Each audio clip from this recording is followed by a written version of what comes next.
vraiment, je l'ai étudié de près, parce que ça a été utilisé contre les Gilets jaunes et ça a été utilisé contre Nuit debout aussi, avec à chaque fois le même agent provocateur, Alain Finkielkraut, qui était l'espèce de promeneur du dimanche qui se trouvait toujours là pour être insulté, lynché, etc. Bon, voilà, c'est totalement incroyable. Toujours est-il que là, je peux en parler de première main, puisque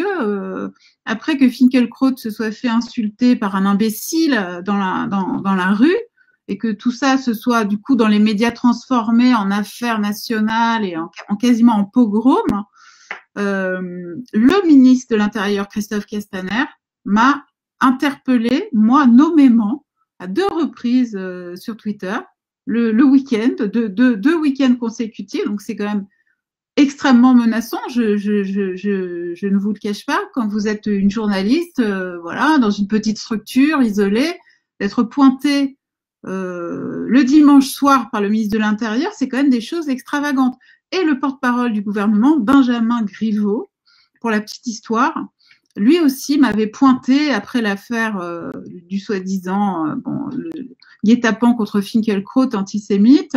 m'avait appelé à plus de décence, voilà. Donc bon, quand on connaît la fin de son parcours politique, en tout cas jusqu'à nouvel ordre, voilà, je pense que il y a de quoi rire longtemps.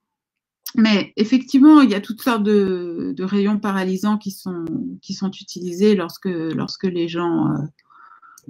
dérangent. Il y en a eu un autre aussi, c'était de dire ah mais le mouvement des Gilets jaunes au début c'était très sympathique, c'était des braves gens, c'était des grands-mères qui faisaient des tartes aux pommes sur les ronds-points, ils étaient formidables, tout, c'était la fraternité. Et puis les affreux penseurs de gauche, d'extrême gauche, les militants se sont incrustés là-dedans, leur ont bourré la tête, et maintenant ce sont des gilets jaunes dégénérés en quelque sorte qu'on voit, et des black blocs, etc. Ce qui est complètement, alors là pour le coup quand on a vécu les événements sur le terrain, c'est complètement ridicule parce que on a quand même noté